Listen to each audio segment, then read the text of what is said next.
Elections Committee to order. The first item on the agenda is the approval of the minutes for the February 13th meeting. Is there anybody who would like to move approval? Mr. Chair, I'll move the minutes. Okay, Representative Bonner, thank you. Moves approval of the minutes. Any discussion? All those in favor, please say aye. Aye. Opposed? Motion carries. The minutes are approved. The first bill on the agenda is House File 3068.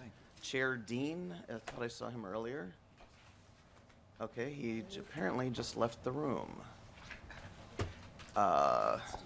Okay, Chair Dehn. I might need to watch him. I was saying that. So just so members are aware, these bills have all the bills on the agenda for today have been heard in the Elections Subcommittee. So I'm going to, there has been a full discussion and testimony there. If there is anyone who'd like to testify, I will certainly give them the opportunity, and there will be opportunity for member discussions. But I will try to kind of move things along quickly so we don't rehash issues that have already been addressed in the Elections Subcommittee. So with that note, I will move House File 3068 to the Ways and Means Committee. Do I have that correct? Okay. So Chair Dehn, would you like to present your bill? Thank you, Chair Freiberg and members. There's also an amendment as well? Yes, I will move the A2 amendment.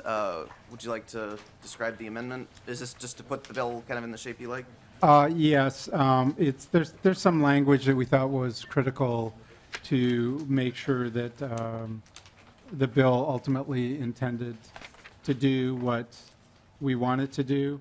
One of those has to do with some other things, and I think Mr. Gehring could speak directly to that, Mr. Chair, if he's so willing. Sure, Mr. Gehring. Mr. Chair and committee members, the amendment does two sort of substantive things. The first part of the amendment, from lines 1.2 to 1.6, requires the Secretary of State to destroy data maintained in the statewide voter registration system after the list is provided to a political party chair. Then requires the party to provide a written confirmation that can be used then to initiate that destruction. And then the second part of the amendment from 1.7 to 1.9 clarifies the penalties that would apply. So in the Data Practices Act, there are both civil penalties and criminal penalties. And the language here just clarifies that the political parties and their designated representative will be subject to those penalties as provided in the law. Okay. Thank you, Mr. Gehring. Any additional discussion to the amendment? Okay, seeing none, all in favor, please say aye. Aye. Opposed? The amendment carries. Chair Dehn, would you like to describe the bill briefly? Sure. Thank you, Mr. Chair and members. So House File 3068 is in response to some action that we took previously as a legislature regarding the presidential national primary, which will actually take place 2 weeks from today. I want to thank you for bringing this bill before us quickly so that hopefully we can assure voters that their data is secure and can't be used completely. And, we got to the presidential national primary because the caucuses were starting to get pretty long. I think in 2008, we had many people standing outside. There was a lot of sort of activities around people wanting to engage in the caucus process. And that happened again in 2016. In 2008, we can maybe say that was one party, but I think in 2016, there were several individuals in both parties that were running for the nomination.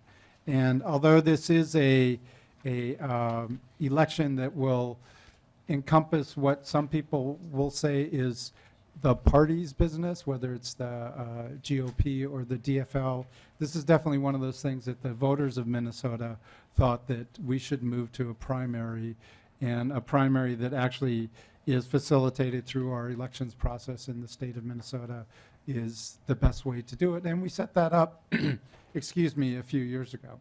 And as we found out that the way in which what we had passed and how it's being interpreted, that the data of all the people that voted, because we're doing a primary that requires you to designate your party at the time of choosing a ballot, which is unusual for Minnesota because we haven't really done that. And, you know, we know how Minnesota voters feel about their privacy of their vote. You know, all of us have probably made calls and talked to individuals and asked them how they're voting, and have gotten the response, well, that's private. I don't tell people how I vote. So in the process of setting this up, the system, we allow that data to be shared from all of the parties to all of the parties, with very little restrictions on what they can actually do with that particular data. So the intent of 3068 is to clarify that, you know, this information will only be made available to the chairs of each major political party in the state upon request. It's not something that's shared automatically. And it's to a designated single representative of the party's national committee. It will restrict the use of the list to verify the compliance relative to their nomination process for the candidacy of presidents, and prohibits further distribution. As I mentioned, current law doesn't restrict how they can use this. In addition, 3068 puts in place a voter opt-out for their name to be included as part of the data set that will be provided to these particular parties. So individual voters will have the opportunity of signing a document to ask not to have their information included in that data set. So that's what 3068 does. We've got a little bit of time to get this done to assure voters that we've taken all precautions at protecting their data relative to the election for the presidential national primary. And I'd be open to questions, Mr. Chair and members. Thank you, Chair Dean. Ranking Member Quam, is your question to the presentation, or do you mind if we take testimony first? It is to the presentation, because I was confused when the author of the bill stated that, identify what party, and that's unusual. And in fact, I attended my first caucus at age of 17, and every caucus that I've attended, it is identified. You do identify what party you're in. And the presidential preference that we've done year in, year out, you are identifying because you're attending the caucus, you're writing down your name, your address, and other information, which is then disseminated. So actually your bill would change it from how we normally do an activity. And that's why, he stated some things that are contrary to my life experience from a youth through present day in our caucus system in this state of Minnesota. Chair Dean? Thank you, Mr. Chair and Representative Quam. You're absolutely right. In the past, we would go to the caucus, we would sign in, we would voice our preference ballot for the president, but that information wasn't made available to all parties. It was something that was internal to the parties, as well as in that process, it was never really determined that a community member or someone on a school board or elected official in a city, that information would be out there and available to the public. And what the goal of this is to put some guardrails on so that information doesn't get shared. We've been told by many individuals that work in the state of Minnesota, I think our House research staff has even said, that they're not likely to vote because of this information. You know that they do a great job of maintaining a nonpartisanship in the way that they approach how they assist us in doing our work every day. So you're right. There, if someone stood outside your precinct caucus with a camera in the old days, they could determine which precinct caucus you were going to, and they could identify you to a particular party. But that's very different than having a list that could possibly be widely distributed that would include individuals' names as well as the party for which they chose to select their ballot. Representative Nash. Thank you, Mr. Chair, and to the author. Question for you. How are you going to enforce compliance to list destruction. There's nothing in your bill that has any follow-up by anybody to guarantee that that has actually happened. And second question, how are you gonna track major parties' use of any list? Because let's say everybody in this room's preference gets put into the hands of the four major political parties, sorry.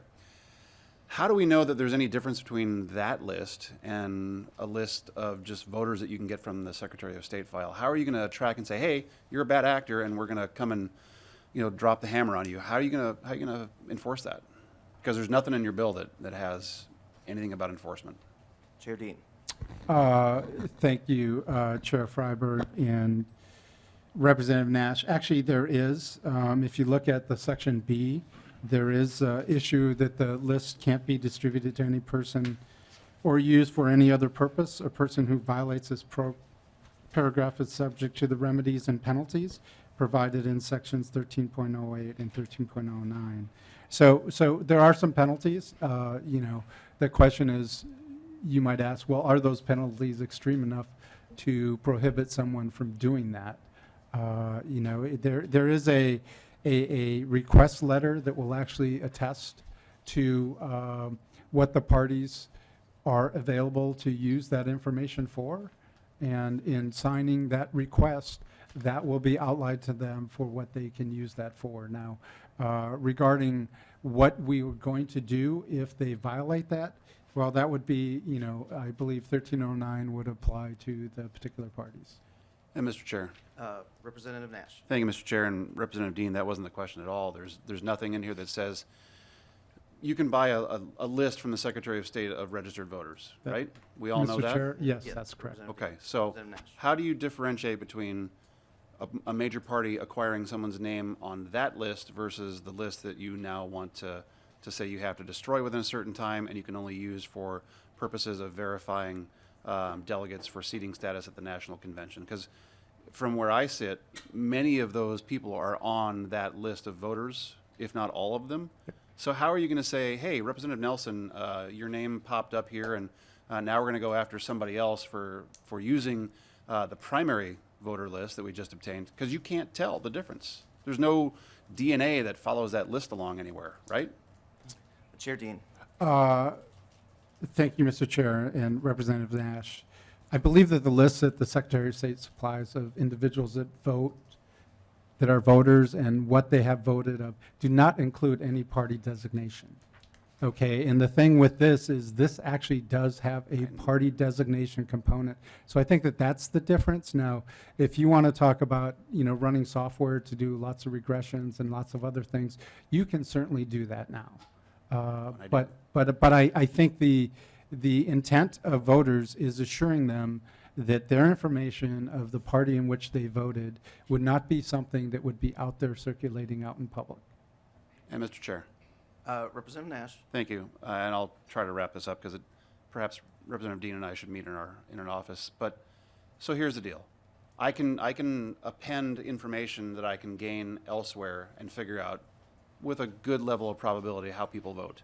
How do you differentiate between me doing that and figuring out that you're a DFL or a Republican or one of the marijuana parties versus this list? Because it's not really spelled out in your bill how you can prove that. And again, there's really no guarantee that there's no language to check up on the Secretary of State deleting the list, and there's no language saying, oh, we're going to double check and see what the parties are doing. I don't see that here, and we didn't talk about it when we were in elections.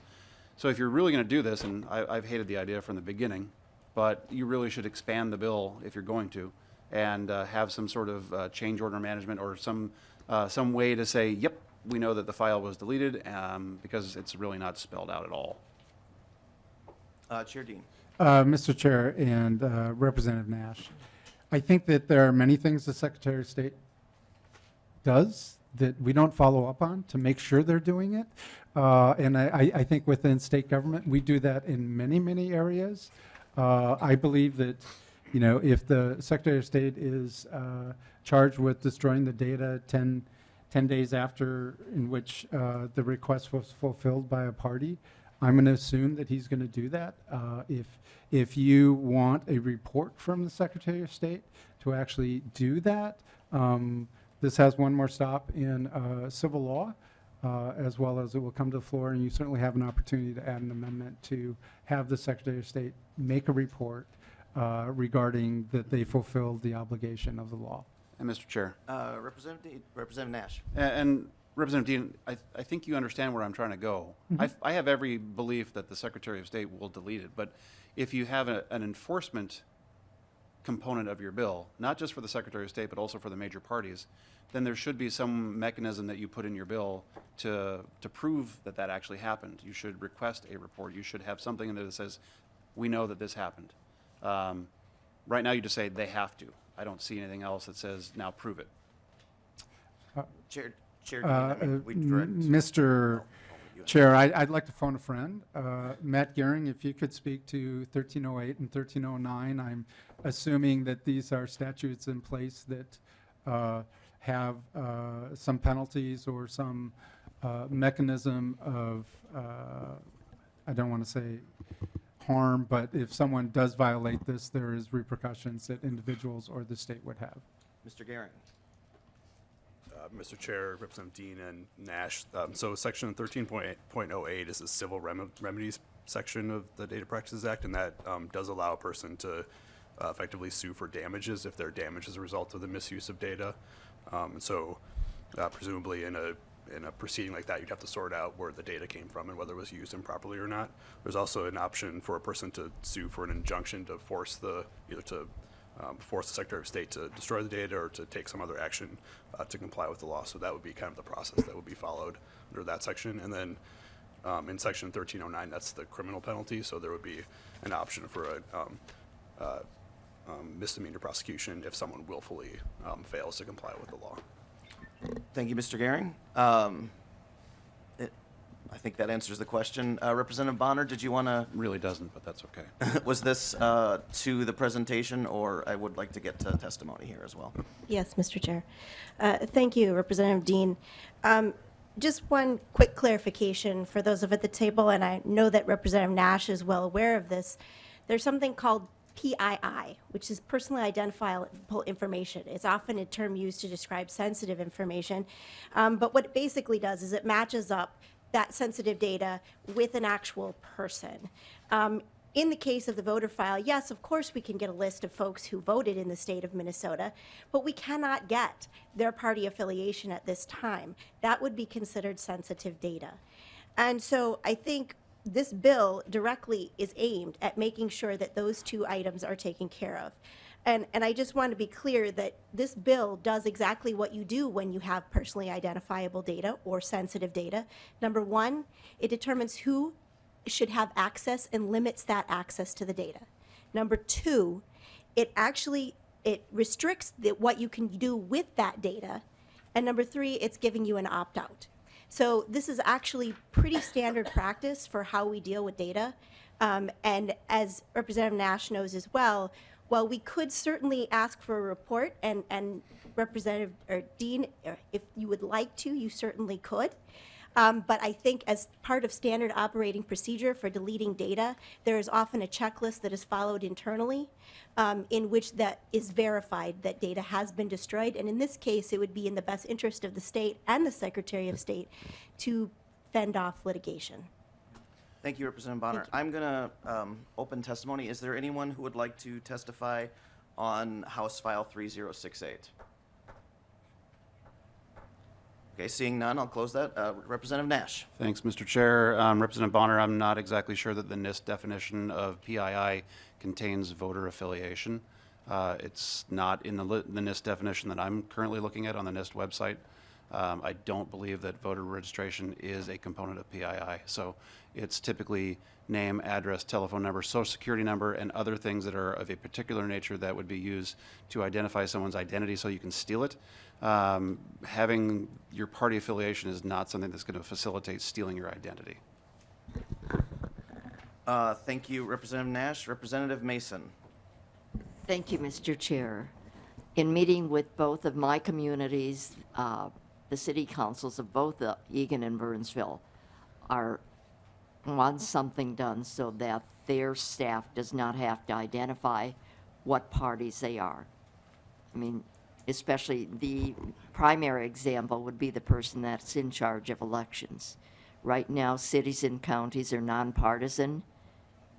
If these people are going to exercise their right to vote, they will then be identifying what party they are, and that could cause some concern for people in the community. And it also means probably a lot of people will not vote. Thank you, Chair Mason. Seeing no, I thought I'd give it a shot. Ranking Member Quam. Thank you, Mr. Chair. And just a clarification for other members, there are some cities and other positions that are partisan. It depends on whether it's a charter or what type of city and the population of the city. And with a bill moving through committees, which would have the councils and others report to the Campaign Finance Board, in those reports would be sufficient information to determine some associations possibly, so that the purity of that data, could be, somewhat discussed. One of the things that we seem to be muddling here is the difference between August or June or whenever we have a regular primary for an office and determining who will be on the ballot in our state, and a party function of taking a preference within the state for the nominee of that party. These caucuses and presidential polls both are party functions. They're not regular elections in the state of Minnesota. The purpose is with the parties, so there's a difference between the two.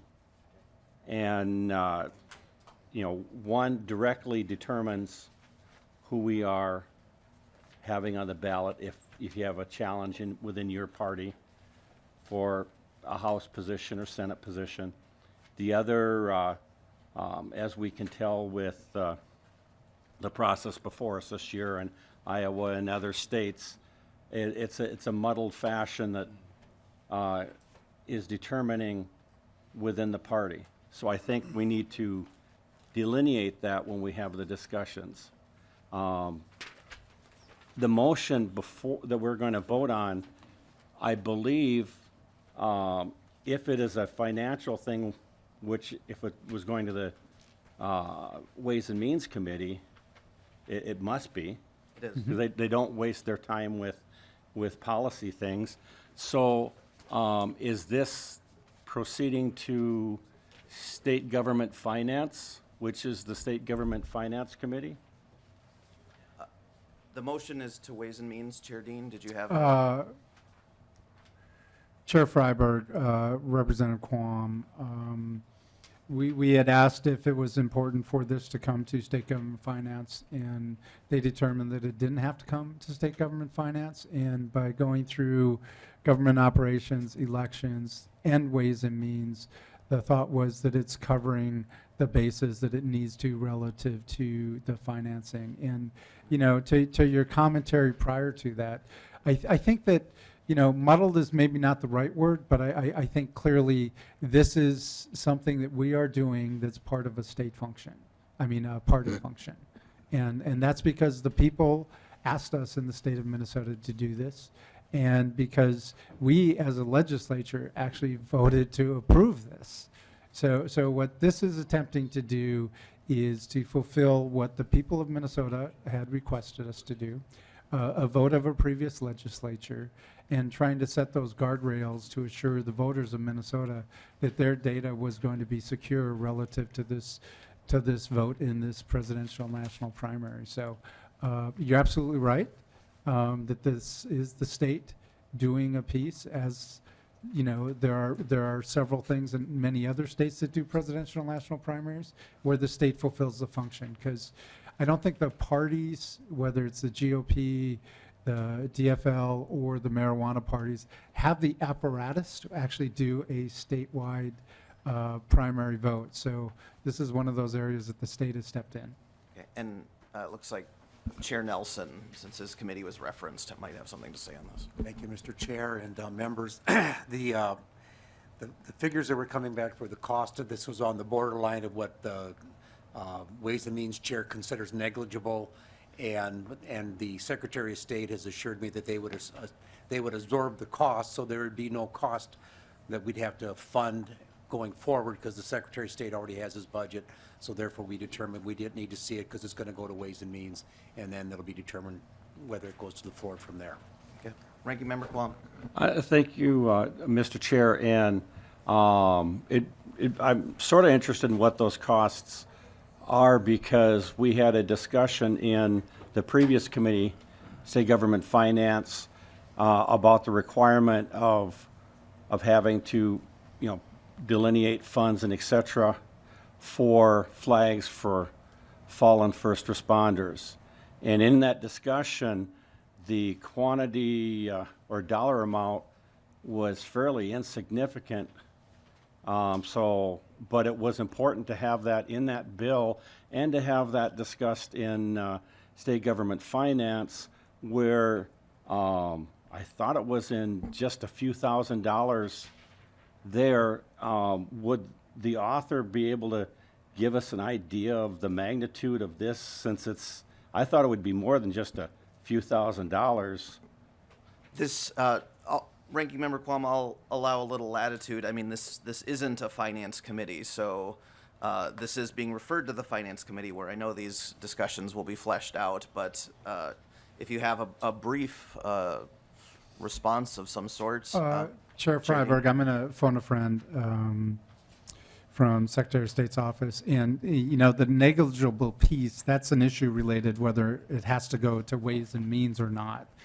It's not a question of does it have to go to other committees. So the cost of this will exceed, and as Chair Nelson had mentioned, will be absorbed by the Secretary of State's office.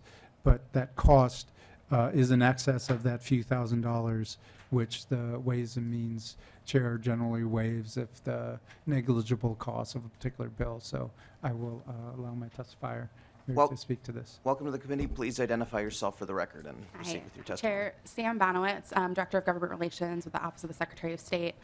As far as the fiscal considerations for this bill, it would be, I believe it was about $4,000, and that was primarily programming costs, to just add an extra field within the statewide voter registration system that indicates that information is protected and would not be put on the list that's provided to the major parties.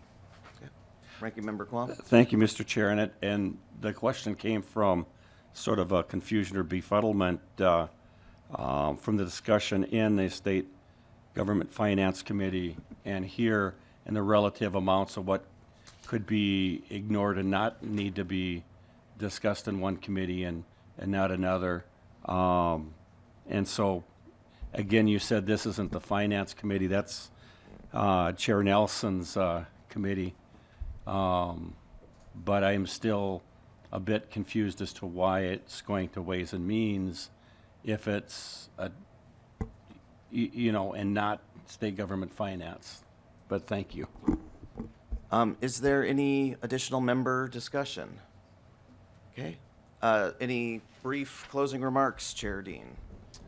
Thank you, Mr. Chair and members.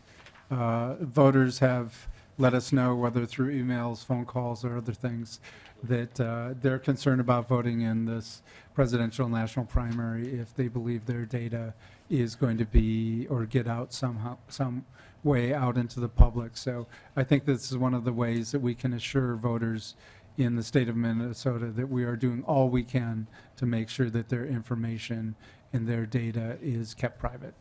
And I want to thank you, and I hope that you'll support this bill.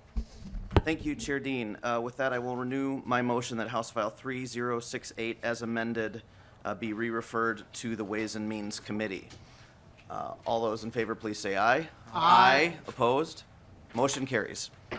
Thank you. I'm going to, thank you, Chair Dehn. I'm going to skip ahead in the agenda to a bill that House File 1152, which I happen to be the, you can, oh, I guess you're, sure. Whoop. Sorry, my fault.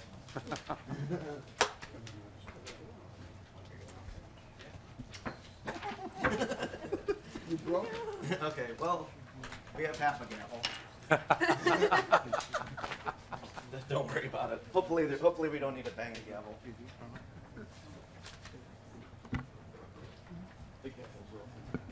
Mr. Chair, I've seen British courts where they just use just the head of the gavel and they don't have a handle on it, so We can make a noise up here. we can, Several instruments with noise. Representative Cagle to the rescue. So I will move that House File 1152 be referred to the General Register. Is that where this is going? Okay, yes, I'm getting a nod. So and we talked about this briefly last year in the context of the election omnibus bill. So House File 1152 is a bill that will increase access to voting for Minnesotans with a disability. It will allow county auditors to send a voter with a disability their ballot materials electronically the same way our military and overseas voters are able to now. It goes one step further by allowing the voter with a disability to also mark their ballot electronically using whatever access technology they use. The voter would then print their marked ballot and send it back to their local election office. There is still a paper trail. There's no transmitting a marked ballot back electronically. This is about giving voters with a disability equal access to the ballot. As you know, we have no excuse as absentee in Minnesota. In the 2018 general election, there were 24% of Minnesotans that took advantage of voting absentee. However, the paper ballot mailed to those who live in mail ballot precincts or who want to vote absentee is not accessible to blind, low vision, and other voters with print disabilities. You and I are able to receive our ballot at home, mark it, and go on with our day. Voters with a disability need assistance, taking away their right to vote privately and independently. This bill would allow those voters equal opportunity to mark their ballot privately and independently at home just as others can. Title II of the Americans with Disabilities Act requires that voters with disabilities must be provided an opportunity to exercise their right to vote that is equal to the opportunity provided to voters without disabilities. And we see this in other states that have had lawsuits. Courts are interpreting that to mean that states must provide an accessible way for blind, low vision, and other print-disabled voters to mark their ballot privately and independently at home as well. When an accessible way to vote is not provided, and as a result, a voter with a disability must arrange travel to a remote elections office or an office an hour away in order to vote privately and independently, the opportunity they've been provided to exercise their right to vote is not equal to the opportunity provided to voters without disabilities who are able to mark their ballots at home. Happy to answer questions. I know Ms. Freiberg, Bonowitz. do you want to, there is a amendment here? Oh, I'm sorry. Yes, I will move the A1 amendment. All it says is that the county auditor or municipal clerk has to provide a return envelope containing first-class postage to a voter requesting a ballot and ballot materials under this This subdivision. amendment to get it in the form you want the bill Correct. to be on? Okay. All those in favor of the amendment, say aye. Aye. Opposed? Okay. The Thank you. amendment is now attached, and go ahead and describe either the amendment and/or the bill, or have you already? Yep, I think my opening statement described it pretty well. I know Ms. Bonowitz is available if there are technical questions that arise. Is there anybody that wants to testify first on this bill? If not, members that have questions? Are you calling on me? Yes, Mr. Chair. Thank you. Thank you. Thank you, Mr. Chair. Yes, I have probably two different questions. One is, how do you identify who has a disability that qualifies for this? Sure, I'm going to call Ms. Bonowitz up here.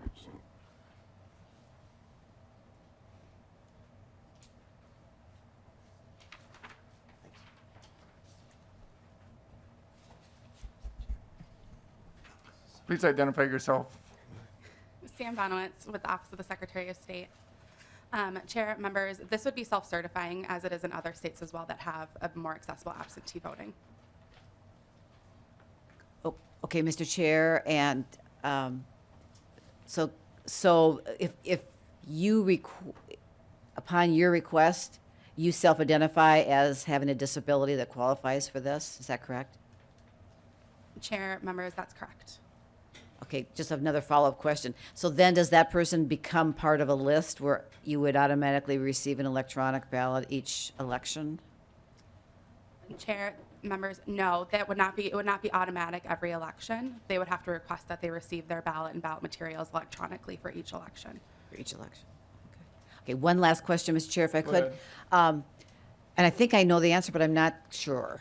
So the ballot is sent electronically to the voter, but the voter needs to download that, print it out, mark it, and mail it back. It can't, the vote can't be transferred electronically. Is that correct? Chair, members, correct. So the voter would receive their ballot and ballot materials electronically, the same way that military and overseas voters do right now. This would just go one step further, we're allowing them to use their accessible technology to mark the ballot. They would then print the ballot. There would be no transmission of a ballot electronically. They would print that ballot and submit it to their local election office. Okay, thank you. Thank you, Mr. Chair. Anyone else? Question? Yes, Ms. Keel. Did I say the right one? Nope, I'm Tice. They look alike. I know. Thank you, Mr. Chair. And I'm not sure exactly who's going to answer this, but I guess I'm a little bit confused. If they're receiving their ballot electronically, but yet the amendment says that we must provide an envelope with postage. Yeah. So I guess I'm kind of confused. Why are we sending a postage, you know, I guess that's just a little, I'm confused. Chair, members.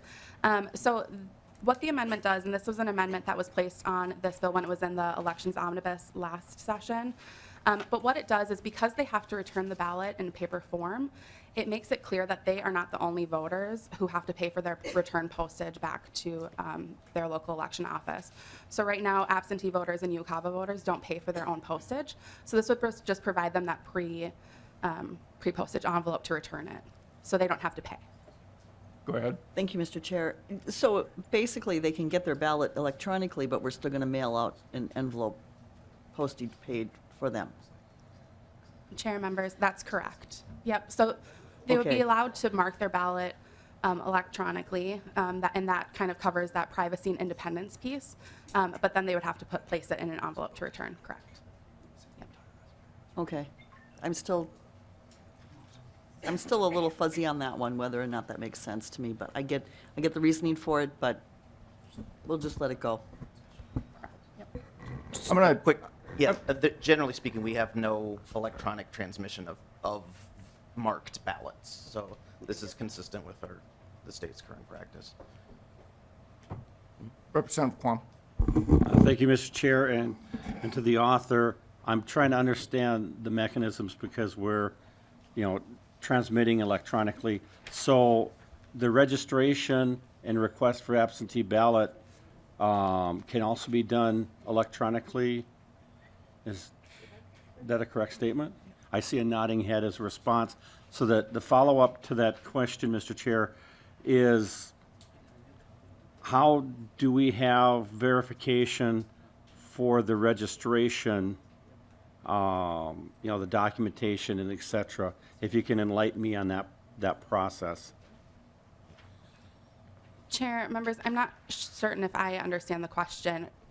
Right now, voters are able to register online. They're also able to request absentee ballots online.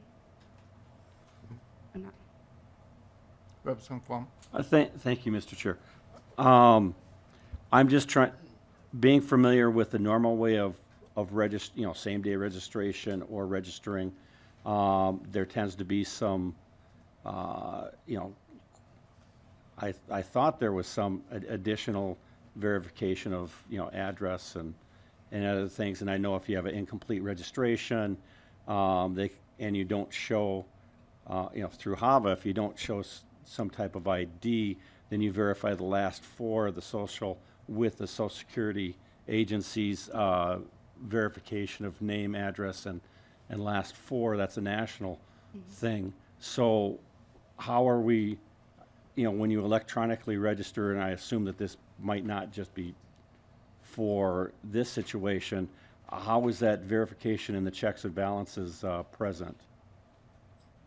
Chair, members, this bill would not impact the security procedures that are in place to verify voter registration right now. You're correct that it's checked against DVS or the Social Security Administration. That would not change. The voter would also be sent a postal verification card. That would not change. And then the postal verification card is non-forwardable. If it was returned to the county office, that would be investigated and potentially forwarded to the county attorney for investigation and potential prosecution. This bill does not change any of that.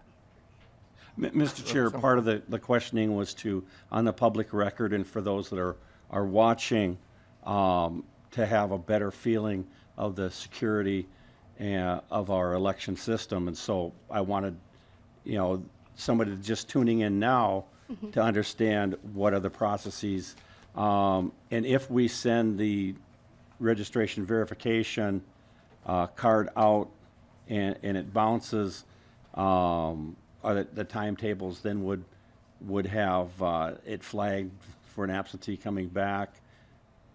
And my curiosity, because we're sending out the ballot electronically, now we have electronic copies of ballots out there. If a nefarious person online, there are data pools out there where they could register a bunch of people. They could request, there's no verification, so you request this type of electronically transmitted ballot. And, so you don't see a person. And how are we ensuring that no ballots could be, how are we protecting from fraud? Because I see an opening there, and so I just want some reassurances, not just for myself, but for the people in the audience, that we do have sufficient protections. Chair, members, like I said, this wouldn't change the verification procedures that happened before and on and after Election Day. To your question about ballots being transmitted electronically, that already happens with military and overseas voters, including students studying abroad, missionaries, military members and their families. So that's already happening. This just extends that same privilege to voters with a disability, allowing them to vote privately and independently the same way that we're able to. But the verification procedures are still in place, like I said, checking against DVS, checking with the Social Security Administration, checking with the courts, and the postal verification card. All of those checks and balances are still in place. Well, Mr. Chair, I understand that they're in place, but I also understand that the Secretary of State's office and the different county organizations, when asked about in 16 and 18, there were over 15,000 one time, 16,000 the other time that came back when verified with the Social Security Administration website as being bad registrations, and that when the Social Security, or when the Secretary of State and the counties were asked, Secretary of State says, well, that's the county's job. And the counties responded, well, we don't have access, so we can't do it. So they basically said, we don't verify, and that when an audit was done, a sampling audit, it was discovered that bad registrations were still voting, and in the hundreds or thousands, depending on how you look at that process. So we have bad registrations voting, and I'm not sure that we have appropriate safety measures, because frankly, the Secretary of State's office says that they don't check it, and the county says that they can't. So that means it's not being checked. So I would just hope that maybe when we do election bills, we could try and improve the processes instead of just saying, well, they're the same that we're all already doing, but I think there are some weaknesses. And so I would hope maybe that we could improve it with whichever election bill comes forward. I like the idea of the accessibilities, and I like the things that we've done for assisting both on-site, coming to vehicles in the rural area, and this, the intent of this bill. I just wish that we had better checks and balances to reassure that there aren't any hanky-panky things going on, forget the expression. And I know that both Secretary of State and nationally, people have complained about the possibility of, things going on, especially electronically with foreign entities. Thank you, Ranking Member Plum. I'll determine that to be a comment and not a question at this point, or guidance, but short of that, any questions that could be answered by the author or the testifier? If there are none, then any final wrap-up? No, thank you, Chair Sauk. This is a good bill for accessibility. I encourage members to support it, and I'll renew my motion that House File 1152 as amended be moved to the General Register. Okay, all those in favor of the bill? Aye. Opposed? Okay.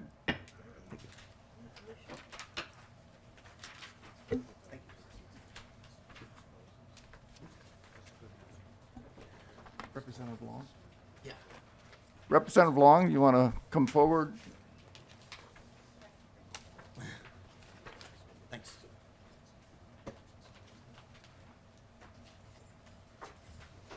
Welcome to the committee, Representative Long. So we have, what do we have? Give me a second to get organized here. House File 1372. I will move House File 1372 to the State Government Finance Committee. If you could please present your bill, Representative Long. Thank you, Mr. Chair and committee members. So this bill is pretty straightforward. In Minnesota, we like to think of ourselves as having the best election system in the country, but there are a couple of areas where other states are edging us out, and one of those is in the use of permanent absentee balloting. Right now, any Minnesotan can designate themselves as a permanent absentee voter, and lots do. In fact, 24,397 voters have the permanent absentee indicator marked in their voting record. Permanent absentee is particularly appropriate for students, seniors, people with disabilities, people in rural areas, or working parents. And this is an easy way to show that they would prefer to vote absentee in all elections. Most voters likely expect that when they make this designation, they will automatically be sent ballots as an absentee voter. But in fact, they are automatically sent ballot applications before each election, and they have to go through the extra step of filling out these applications every time. This bill would make a simple change to meet the voters' expectations. When someone uses the current Minnesota permanent absentee process, they would now be mailed a ballot in every election. All the other procedural steps of the permanent absentee process would remain unchanged. This would be much easier on voters. For those who choose to vote from home, this would be an added convenience and would let voters cast their ballot in a way that works for them. It would also streamline the process for counties and cities and reduce administrative and financial burdens. The application step is unnecessary when the voter has already designated that this is their preferred method of voting. Under the bill, the elections administrations would not have to send out applications and receive those applications before fulfilling the voter's preference. This model is currently being used successfully in many other states, including Arizona, Montana, and Utah, to mention a few, and the permanent absentee lists are popular options in these states. The bill is supported by the Minnesota Association of County Officers as well as the League of Minnesota Cities. I'm happy to take any questions. Thank you, Representative Long. I understand we have a slight issue with the effective date since this bill is from last year, and a technical amendment is in order. So Mr. Gehring, I think it might be best to have you just read it so everyone knows how it would read. Yep, Mr. Chair, so the effective date on page 7 currently provides that the bill is effective January 1 of 2020, and so the proposed oral amendment would be to, on line 7.2, delete January and insert July 1, 2020. Okay. Yeah, and we've made, I know on some of our other bills, we've made this sort of correction to the effective date. Is there any discussion to the amendment, though? I just don't want to catch anyone by surprise. Okay, seeing none, all those in favor, please say aye. Aye. Opposed?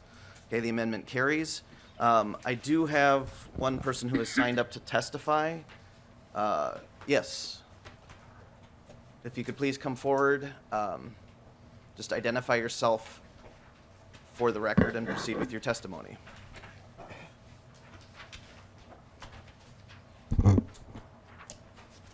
Hi, good morning, everyone. My name is Carrie Sheldon, and I am an election judge, and I do help people with disabilities do voting. But I would like to stress that there is an issue with when people get their ballots, there is a very strong possibility that they're unable to read the ballots and read the instructions on how exactly it's supposed to go, because it has been my experience that absentee ballots have been destroyed because they're unable to read the instructions on how exactly it's supposed to go. My suggestion would be to have house parties like we do now. I've held at least one, and we're going to be doing another one. But those who don't want to have their ballots or don't want to wait for a certain day, they can, just go ahead. But that's kind of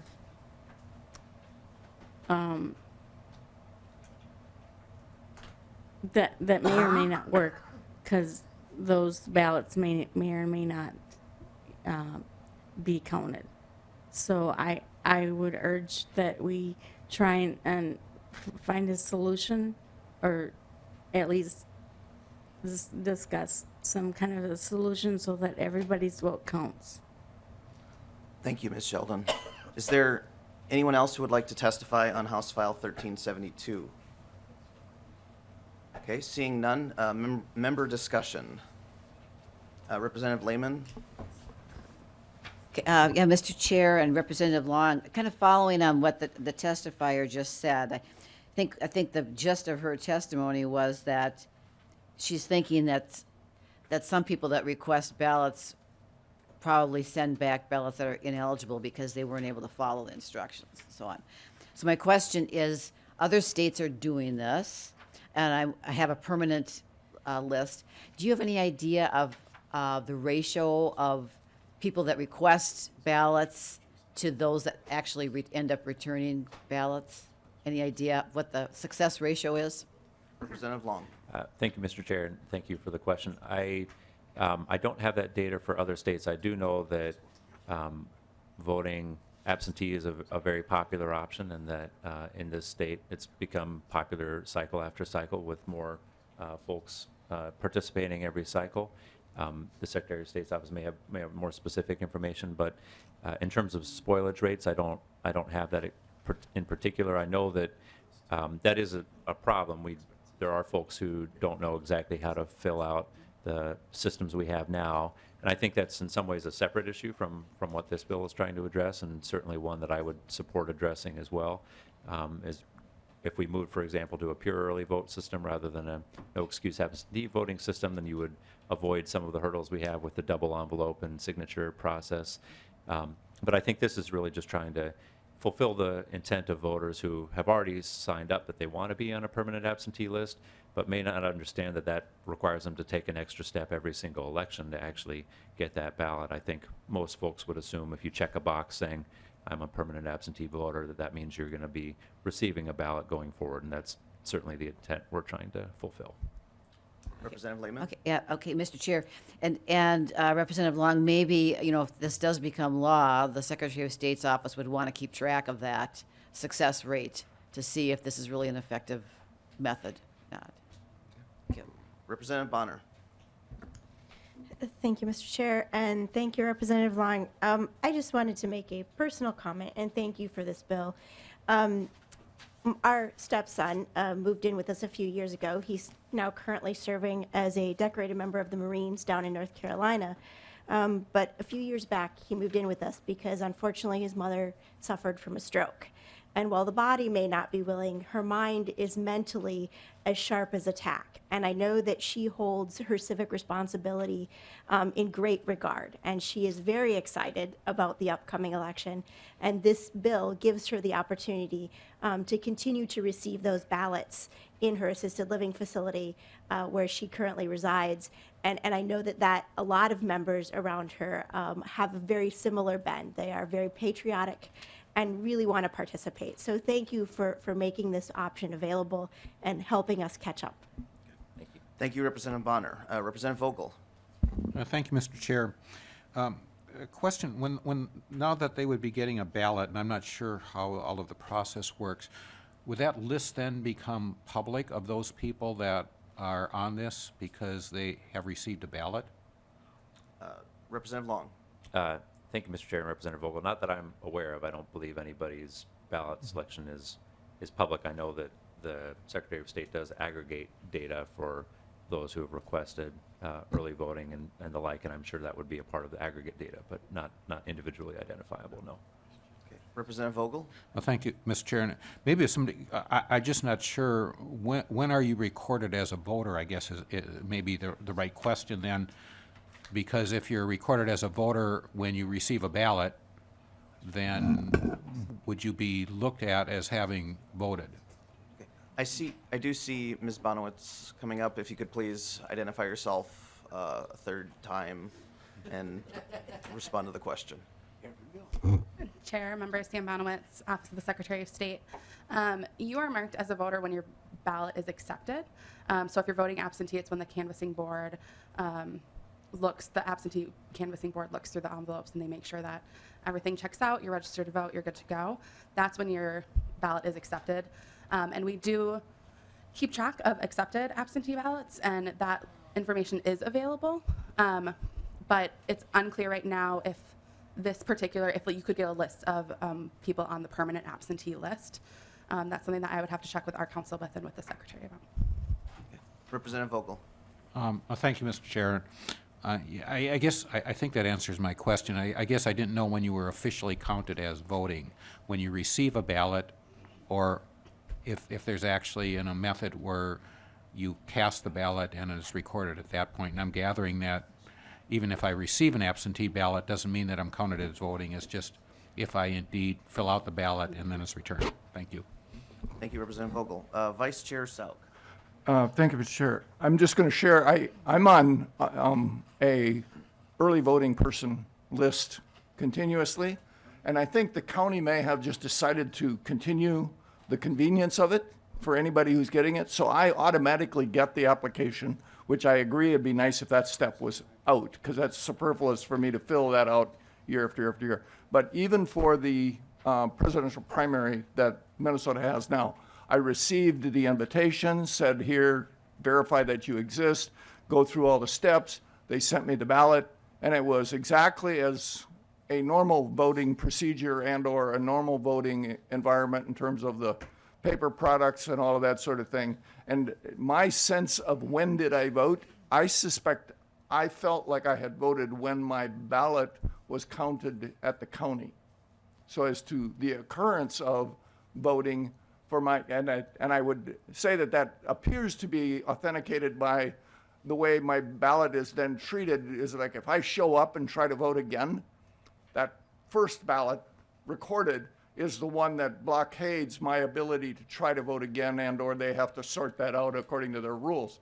But I think that there are mechanisms that essentially step in terms of timeliness and that sort of thing. But I've received my absentee ballot routinely for the last 3 years, I believe. It's 3 years. So I get the invitation and go right through the procedure. Every time it's always the same kind of thing. I do think that there are great improvements. As a person who does participate that way, this has got some steps, and the next step that would come in a pragmatic way would be great appreciated also.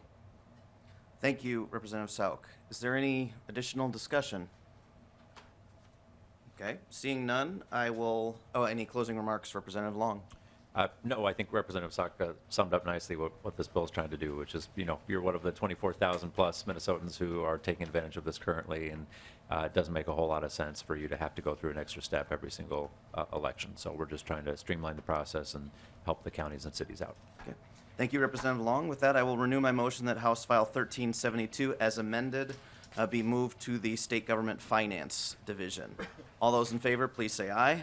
Aye. Opposed? Motion carries. Thank you, Representative Long. Thank you.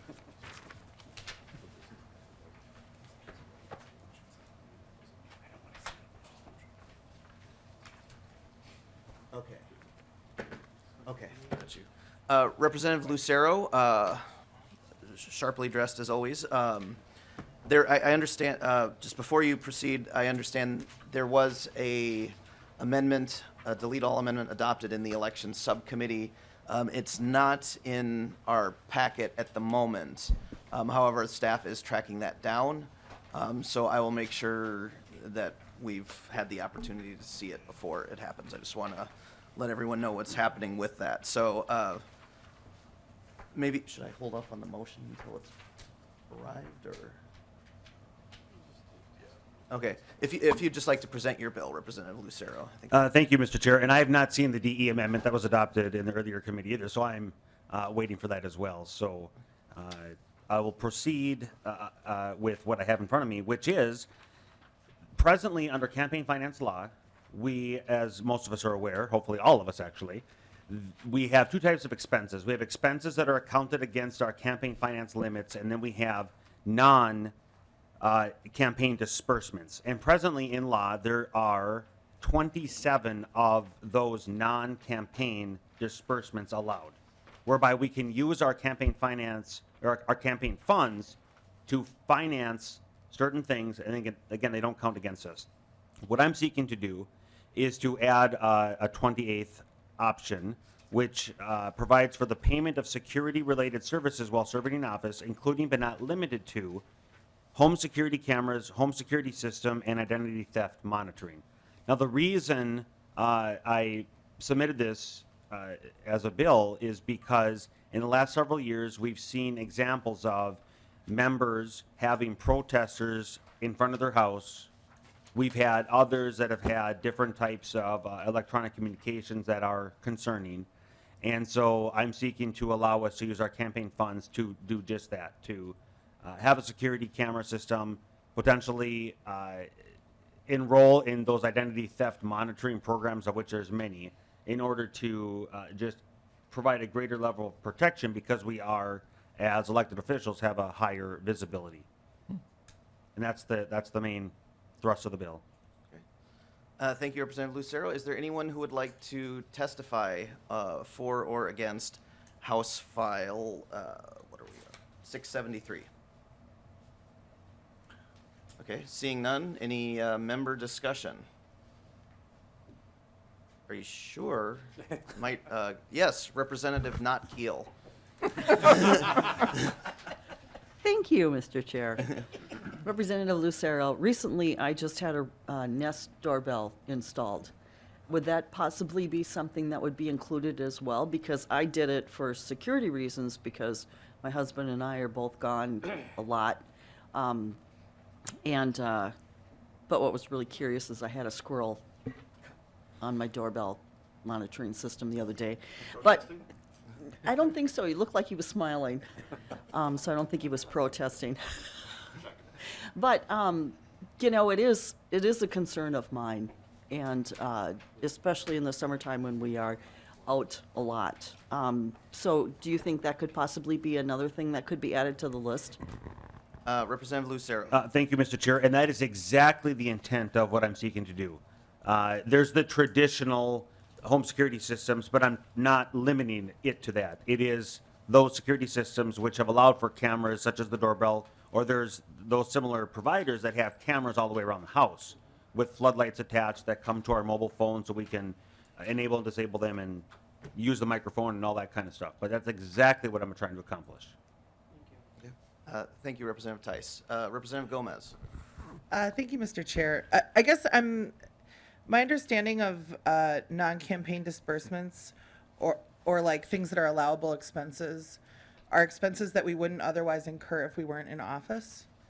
Generally, that's kind of like and so to me, like, I don't know that that example necessarily meets that standard.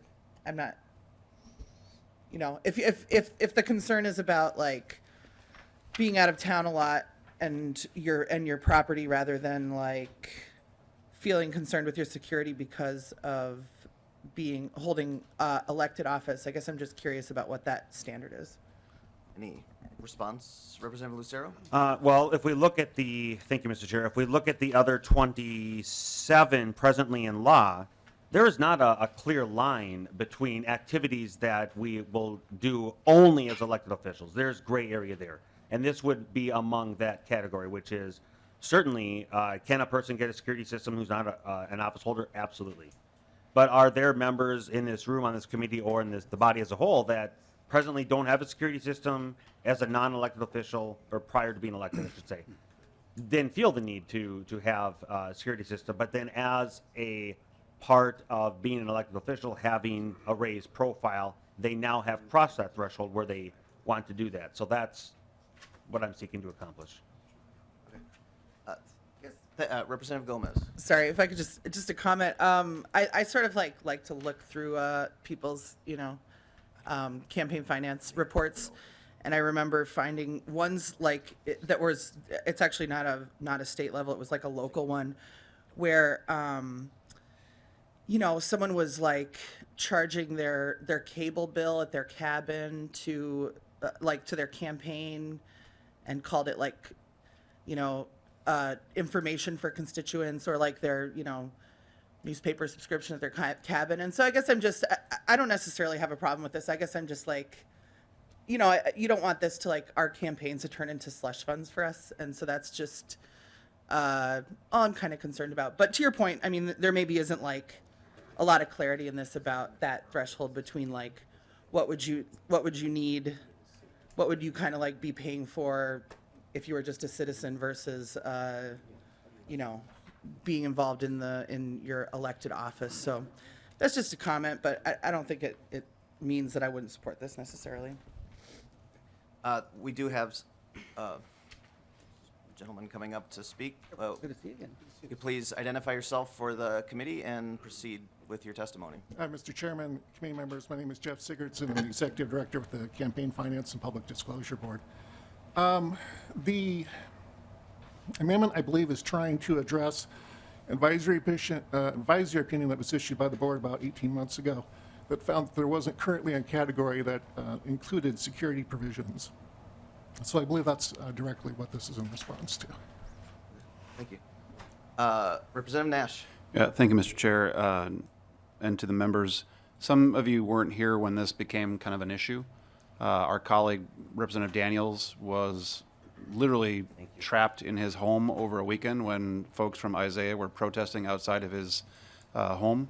He lives in a cul-de-sac, and they had a little drum circle because they didn't like one of the positions that he took on a bill. I think that this is a wholly appropriate thing because at one time or another, all of us are probably going to say something that's unpopular with the other side of the aisle that we might be espousing. It is not unrealistic for us to say, I would never have experienced these things were it not for the fact that I'm a public official. So I think Representative Lucero is doing a really good job on this one. I like the additional protections that you might have for some of your personal information, physical security. Again, we take popular or unpopular positions on things, and you will get some people who are on the fringy ends of either position that may want to come out and remind you that you suck, in their opinion. And I think that it's not an inappropriate use of your campaign funds because you never would have been in this position to start off with. So, Representative Lucero, I've supported this since you dropped it on day one. So, thanks for bringing this bill. Okay. And the amendment has been distributed. So just so members are aware, I think this is just to reflect the language as it was included in the elections omnibus bill last year. So this makes it consistent with that. Representative Tice. Thank you, Mr. Chair. And I just want to make a comment. One of the reasons I got it was I was having a lot of signs stolen. And while that necessarily isn't a big deal, it just made me feel like, what's next? And so that was really the reason for it, was the fact that I just didn't expect it to happen. And we do live in a cul-de-sac, so that's a little bit more, you know, back there. So it truly is a concern because I'm in office. If I wasn't in office, I probably wouldn't care if the signs got stolen. Thank you. Representative Quam. Thank you, Mr. Chair, and for the members. In greater Minnesota, many of our communities, we don't lock our front doors. A lot of the security type things that may be prevalent in some communities aren't there. So that it would maybe be more unusual to have one of these systems. And frankly, oftentimes, it's more for the family. You're worried about your, what might happen to them. I think all of us have come into confrontations with demonstrators, or people are passionate in politics. And sometimes passionate people do things they normally wouldn't do. And, frankly, what we do, no matter where it's on the list, if we abuse it, then the gentleman up there knows that there's a process of where it can come forward. And a former member who is now in Congress, discovered that you have to be careful because people are watching. And so, our campaign expenditures are out there, public, visible, and people are looking at it. So anyone, that's watching or out in the public, yes, there is some discretion, but we have a light shining upon us because we're servants of the people. And if we don't use that discretion appropriately, sometimes that light might burn a little bit. But I trust in the intent to provide a reasonable countermeasure to some of the recent overzealous activities from different groups. Politics is not always fun and safe. So I guess I support this bill because I trust you and the other members of our chamber to use it judiciously and appropriately. Thank you. Thank you, Ranking Member Quam. Representative Lee. Thank you, Mr. Chair, and this is to Mr. Sigurdson. If we were able to pass this into law, will the Campaign Finance Board provide us with some guidance on additional security-related expenses that may qualify for this, or what would be the process? Mr. Sigurdson. Mr. Chairman, Representative Lee, frankly, as I was sitting here, I was becoming a little bit concerned about the language, including but not limited to. Although the policy decision before for this committee and before the legislature is whether to allow funds to be used for security-related expenses, the more you have language that's like including but not limited to, the more the board is then forced to make the type of calls that you're talking about. If there was a way of determining a list here, home security cameras, home security system, identity theft monitoring, I don't have the amendment, but I believe those are still included in the amendment. Those are fairly straightforward, and I don't believe the board would have any problem providing guidance on those issues. I'm not sure how we would address the issue, including but not limited to. I mean, would a guard dog be included in that? I'm not sure you want the board to make that call. If a guard dog is included, is the veterinary expenses related to the guard dog included? It does lead you down to a path where it might be best to provide a very specific list, an inclusive list that you believe is appropriate, but a list for the board to operate off of. Representative Nash. Yeah, Mr. Chair, just for the process, I would move the DE1 amendment now that we had it in front of us.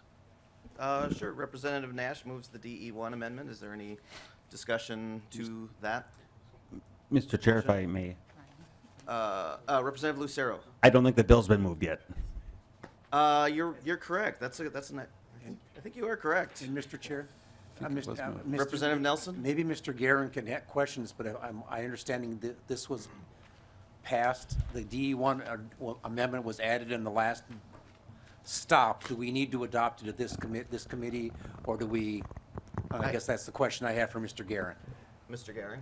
Mr. Chair, Representative Nelson, so this DE1 was adopted in the election subcommittee, but you don't have the subcommittee engrossment in front of you, so the cleanest way to address that is just to re-adopt the DE1 here and create a new engrossment from this committee. Okay, with that understanding, I will move that House File 673 be recommended to pass to the general register. Now, Representative Nash, would you care to move the amendment? I would move the DE1. Okay, Representative Nash moves the DE1. Is there any discussion to that? Okay, seeing none, all in favor, please say aye. Aye. Opposed? Motion carries. Was that your only? I'm good. Okay, all right, sounds good. Representative Heinrich? Pass. Okay, any additional member discussion? Okay, seeing none, I will, any closing remarks, Representative Lucero? Thank you, Mr. Chair and members. I appreciate your support. Okay, with that, I will renew my motion that House File 673 as amended be moved to the general register. All those in favor, please say aye. Aye. Opposed? Motion carries. Anything else we need to do? Okay, there's nothing else on the agenda. Seeing no additional member discussion, this meeting is adjourned.